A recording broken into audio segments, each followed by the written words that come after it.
Good morning! Magandang buwan. Magandang araw mga ka-wellness. Kami ang inyong wellness chef mula sa Viga Rural Development High School na magbibigay sa inyo ng isang best home recipe na masustansya, Masarap at higit sa lahat, presong abot kaya para sa buong pamilya. I am Alton John Opel Yerba, Hi, Angelica Victoria. Hi, Asen Bamasada. and we are Grade 10 students. Ang aming mga natutunan mula sa Magisarap Sustansya Kusina Eskwela Videos ay kinakailangan ang pagkakaroon ng healthy plate na binubuo ng Go, Grow, and Glow food. Sa mga techniques or cooking methods na kinakailangan, ang mga sangkap ay may kalidad, variety, and fresh. Kinakailangan din magdalasan sa bagan ng mga sangkap. Higit sa lahat, sanitize ang lahat ng kagamitan at buong kitchen premises para iwas ang food contamination at food spoilage. Samahan kaming maganda ng ating best home recipe.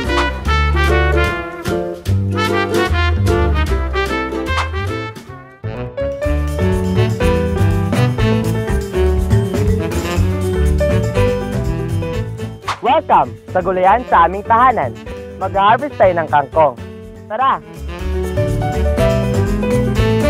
Alam nyo ba na ang kangkong ay isa sa green leafy vegetables na mayaman sa vitamin A. It keeps our eyes and skin healthy and protect against infection.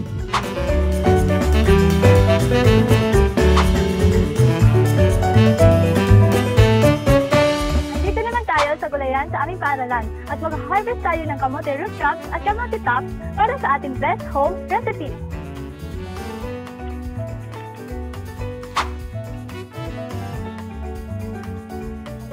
Mag-harvest naman tayo ng malunggay. Ang malunggay ay isa sa green leafy vegetable na very rich in vitamin A. Tara, mag-harvest tayo ng malunggay. Ito na ang mga sangkap na ating kakailanganin para sa ating best home recipe. Welcome sa ating kusina!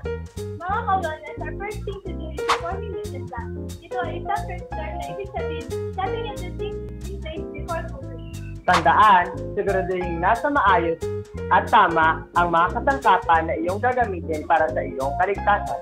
Here are our best home recipes. Wellness stir-fried veggies Kusidong isda, and wellness kamote delight. Here's the ingredients in making wellness kamote delight. Mashed kamote, malunggay, kondensada, evaporada, all-purpose cream, butter and cheese. Ilagay ang butter sa saucepan.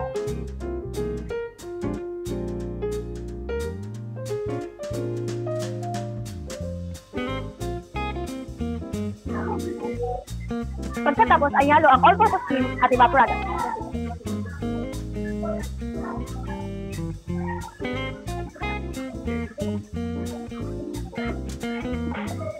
Next, let's pour condensed milk.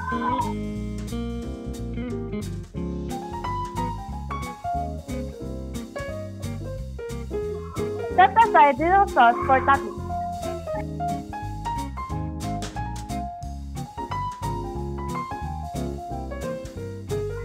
Then, let's add malunggay.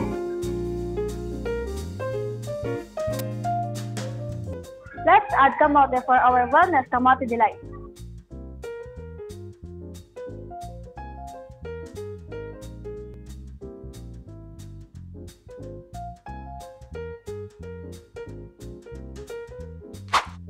Ayan, tapos na ang ating wellness kamote delight. Isunod naman natin ang ating best home recipe, ang kusidong isda. For our kusidong isda, here is the ingredients.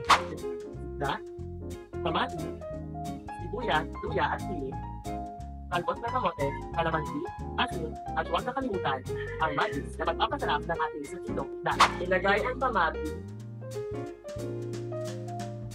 sibuyas, luya at sili.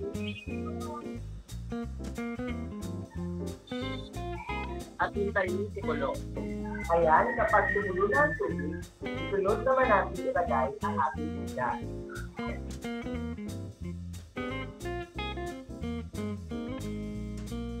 At pagkatapos ng 2 minuto, ilagay naman natin ang ating talbos.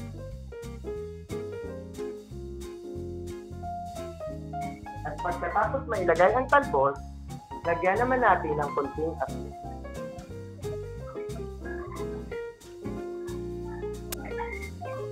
Haluin ng mabuti.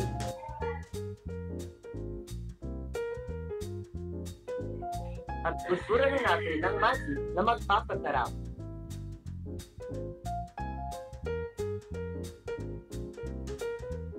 Para sa uling pampalasa, ilagay na ang kalamansi.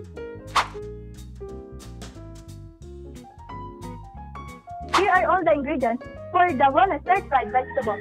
First is the egg, cabbage, kangkong, carrot, oyster sauce, oil. First, let's add oil. Next, let's put the egg.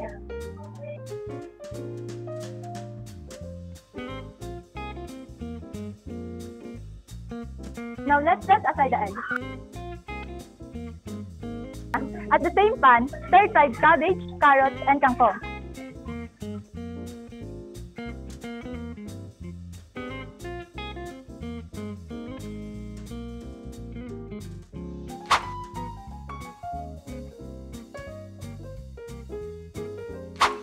Now let's add seasoning.